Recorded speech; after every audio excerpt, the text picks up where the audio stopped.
Next on Current News, emotions running high in New York City and around the country. An NYPD judge says the officer in the 2014 Eric Garner case should be fired. In his first public statement, Washington's new Catholic Archbishop is slamming political leaders, accusing them of diminishing our national life. Find out why.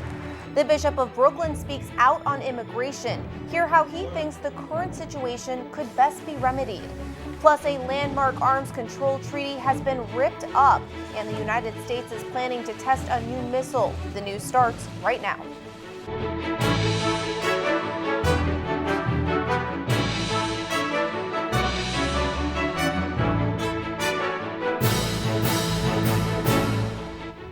Good evening, I'm Emily Druby. A New York administrative judge has now recommended that the New York City police officer at the center of Eric Garner's July 2014 case should be fired from the department. Now it's up to the city's police commissioner whether Daniel Pantaleo will keep his job. Camila Burnell has the latest on this developing story. For the family of Eric Garner, it's been long overdue. 5 years too long. A New York Police Department administrative judge Friday recommending that Officer Daniel Pantaleo be fired following his controversial involvement in Garner's death. Police Commissioner James O'Neill suspended Pantaleo and will have the final say on termination. Commissioner O'Neill, fire Pantaleo. Garner was confronted by police trying to arrest him on July of 2014. He was allegedly selling illegal cigarettes. I can't breathe! The chant, "I can't breathe," repeating some of Garner's final words. I can't breathe! The accusation is that Pantaleo used a chokehold, a tactic prohibited by NYPD. He didn't use a chokehold. He was merely attempting to gain control of him. The recommendation to fire him results from a disciplinary trial, but the question of whether a chokehold was used remains. We had a grand jury know that there was no crime. We had the feds say there was no crime. And now we have politics saying that there was. The Garner family now says they will pursue federal legislation that they hope would make using a chokehold illegal. We're asking for the congressional hearings. There is going to still be a fight, and we're up for the fight. Camila Burnell, Currents News. Pantaleo's attorney has 2 weeks to respond to the judge's findings. Then Commissioner O'Neill will decide if Pantaleo will be fired. The Catholic leader of Washington, D.C., Archbishop Wilton Gregory, is slamming toxic political speech that he's calling a growing plague that must end.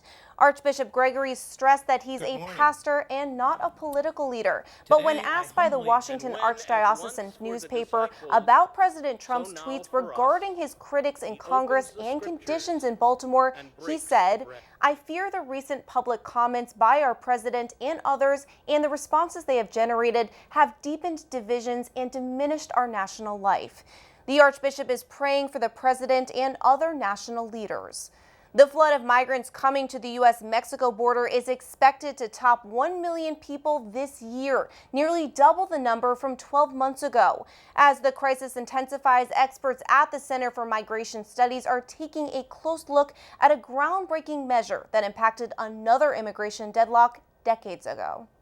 Oh, they crossed the wall. They crossed the border. A border teeming with desperate migrants, a system at the breaking point. Confronting the crisis, the Center for Migration Studies, a think tank where Brooklyn Bishop Nicholas DiMarzio is a member of the Board of Trustees. Today, we have to rethink what immigration means to our country. Speaking at a forum exploring the landmark immigration legislation of 1986, Bishop DiMarzio stressed the need for a complete immigration overhaul. Today, our immigration policy is really in a broken situation. There are many reasons why people want to come, and we have to be sure as a sovereign nation that we let people in some kind of orderly way. New York, home to more than 3 million immigrants, the city's Deputy Commissioner of Immigrant Affairs spoke about the importance of working with the diocese. We have found that the success of programs and policies really depends on having very deep and genuine partnership and collaboration with the diocese, with other faith organizations. The Immigration Reform and Control Act of 1986 helped shape modern-day immigration policy policy by increasing border funding and security, holding employers accountable for knowingly hiring unauthorized immigrants, and also providing a pathway to citizenship, something hotly contested today. Charles Kamasaki, who just wrote a book on the law's impact, says we desperately need new laws that address modern-day concerns. The fact that we have nearly 11 million unauthorized immigrants in the U.S. and what seems to be a constant state of border crisis alone should suggest that we need to do something to right-size our laws with our reality. While the law's success is debated, it did provide legal status and eventual citizenship to almost 3 million unauthorized immigrants, making it the first large-scale program of its kind in U.S. immigration history. A major loss today for the family of the first Catholic president of the United States. The granddaughter of famous politician Robert F. Kennedy has passed away. 22-year-old Saoirse Kennedy Hill suffered an apparent drug overdose. 811 on scene confirming cardiac arrest. That 911 call coming in at 2:30 yesterday afternoon at the Kennedy compound on Cape Cod. The family saying Saoirse's life was filled with hope, promise, and love. New tensions tonight between the United States and Russia. An arms control treaty between the nuclear powers is being tossed into the trash can, while the Pentagon is taking action that could provoke a Kremlin reaction. John Lawrence reports the latest. The United States taking a stand against Russia. The U.S. is preparing to test a non-nuclear mobile-launched cruise missile. It was developed specifically to challenge Russia in Europe. The move comes as the U.S. exits the Intermediate-Range Nuclear Forces Treaty with Moscow. The Arms Control Pact, then Presidents Reagan and Gorbachev signed, placed a limit on building missiles with a range of 500 to 5,500 kilometers. We can no longer be restricted by the treaty while Russia shamelessly violates it. It's one of the few topics where the Trump and Obama administrations see eye to eye. Russia has cheated or is cheating on treaties. I give the Obama administration high marks for calling them out and trying to work this. The U.S. has repeatedly claimed Russia violated the deal, and the defense official says that country has deployed multiple battalions on launch vehicles U.S. intelligence could have trouble tracking. The threat is not American withdrawal from the INF Treaty. The threat is the Russian missiles already deployed. If tensions rise enough to start a war, U.S. officials say Russian targets would include European ports and cities. I'm John Lawrence reporting. President Trump is dropping his pick for Director of National Intelligence, Texas Congressman John Ratcliffe. The move made after questions about Ratcliffe's qualifications were raised. The president is promising another selection shortly. Puerto Rican politicians face a full-blown crisis tonight as confirmation of the nominee to succeed departing Governor Ricardo Rocio was delayed into next week. That casts doubt on who will become governor, as Rocio has promised to step down at 5 o'clock tonight. He had tapped for his replacement, Pedro Pierluisi, by nominating him to the position of Secretary of State, the next in line as governor under the U.S. territory's constitution. There's a lot more news headed your way. A Times Square billboard is bringing life-saving help, but not for the man who posted the plea for a new kidney. A young boy is praying for the conversion of a governor, and thousands of people are joining him. Plus, the Catholic couple that exchanged their vows during one of the biggest storms of the year.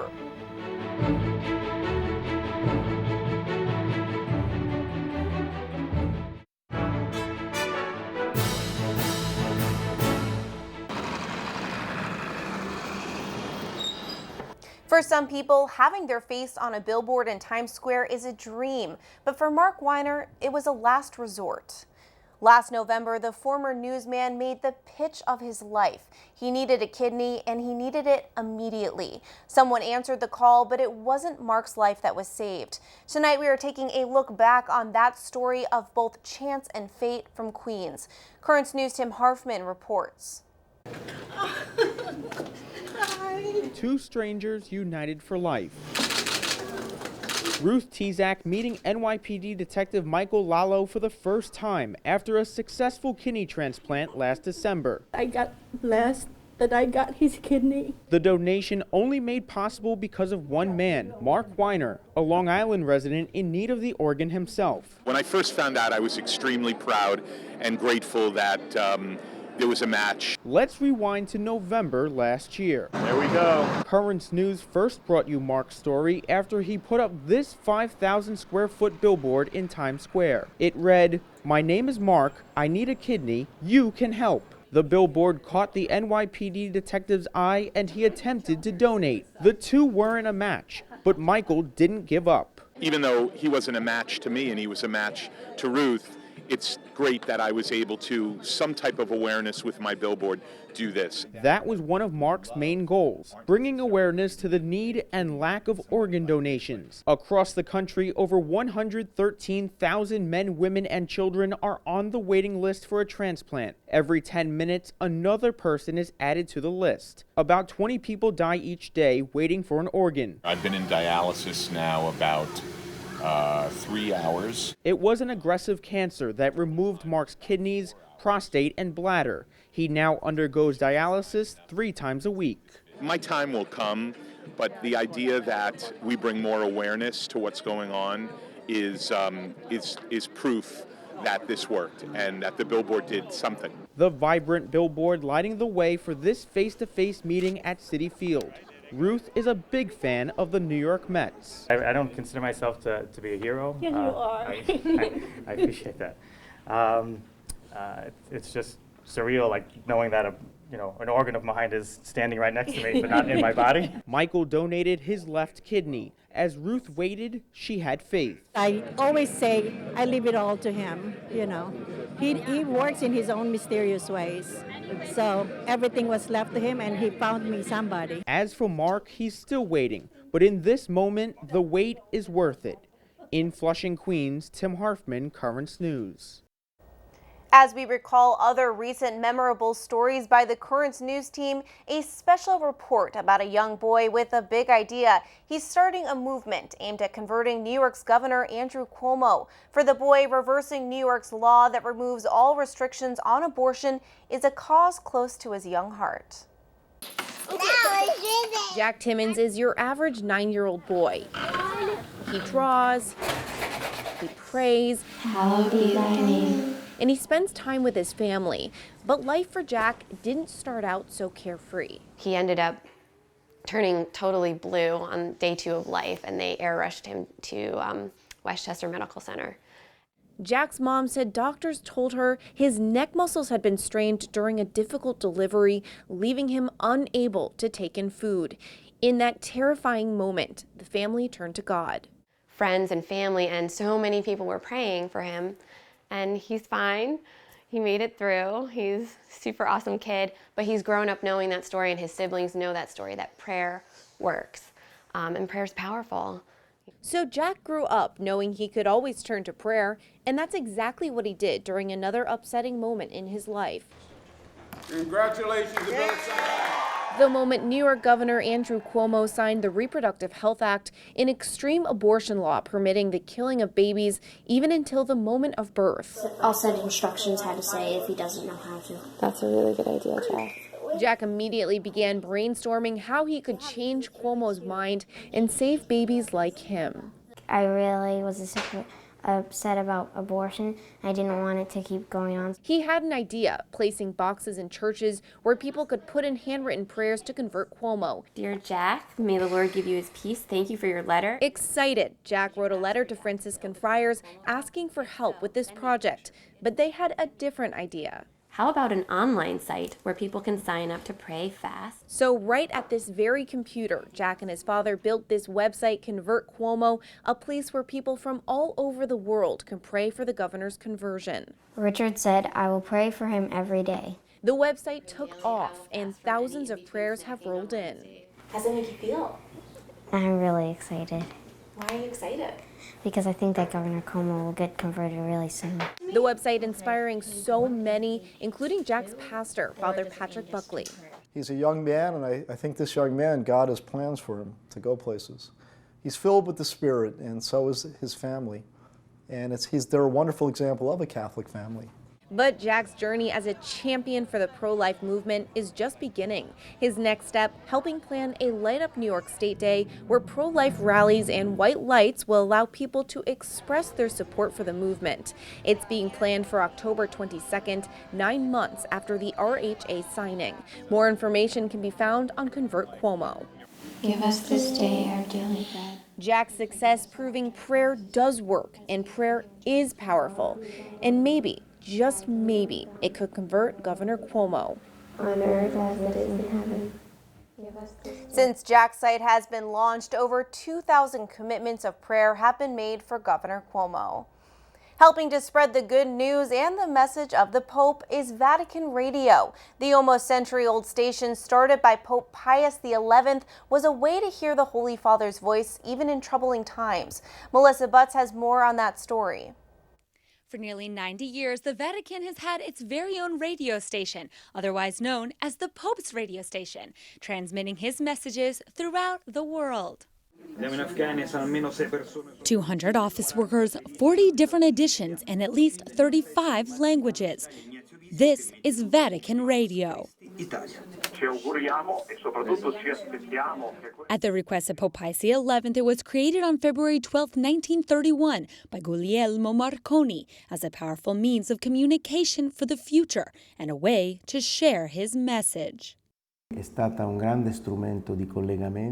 was a great instrument to bring the Pope's voice to many countries. It also served as a free voice to get information in time of war and to share the Pope's voice and other information in the years of communism for other countries. Vatican Radio was the first international broadcasting outlet in the world.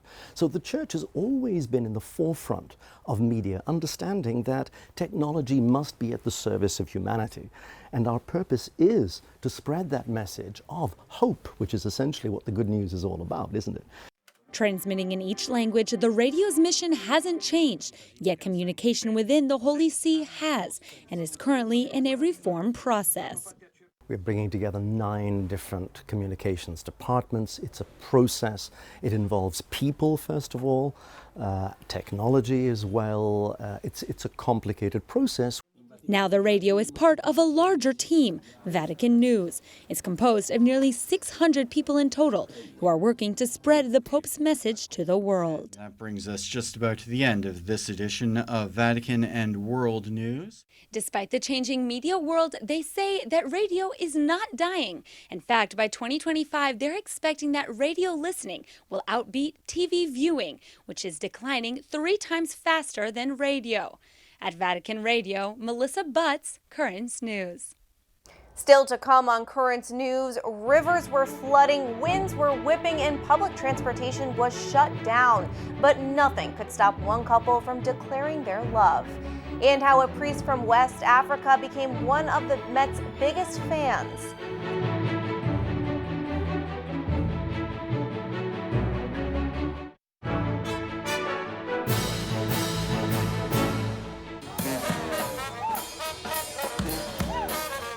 Neither wind, nor rain, nor hurricane could keep this brass band from dancing or one Catholic couple from declaring their vows. Hurricane Barry threw a wrench into many people in Louisiana's plans early last month, but the Hannigan-Hobsons refused to let the storm get in the way of their Cajun wedding. Tonight we are taking a look back at the story of a love that will weather any storm and a party that will leave you thinking only in New Orleans. Lily Hannigan met Troy Hobson after moving from the Diocese of Brooklyn to New Orleans. The two fell in love, got engaged, and designed their dream wedding. But Mother Nature had different plans. Heed every single warning. We're going to get heavy rainfall. Hurricane Barry threatening to slam Louisiana the day of their Cajun-style wedding. Our joke was someone upstairs does not want this to happen. But the resourceful couple refused to let the storm or flooding stand in their way. We wanted to make sure that we got the ceremony in, like no matter what. With the cooperation of Our Lady of Guadalupe Church, the couple moved their Catholic ceremony to Friday, alerting guests of the 11th hour change. I think we sent that message out at like 11. Yeah. Like you have 3 hours. Get it. As a lifelong member of the church, the Holy Mass was important to Lily, who attended both St. Mel's and St. Agnes in Queens.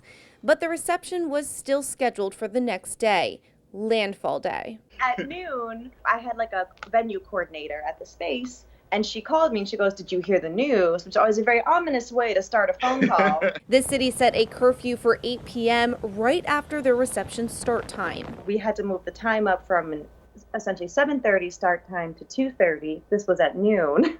Yeah. We were all in our PJ. But from there, everything fell into place. Hair and makeup was rebooked, flowers were brought in early.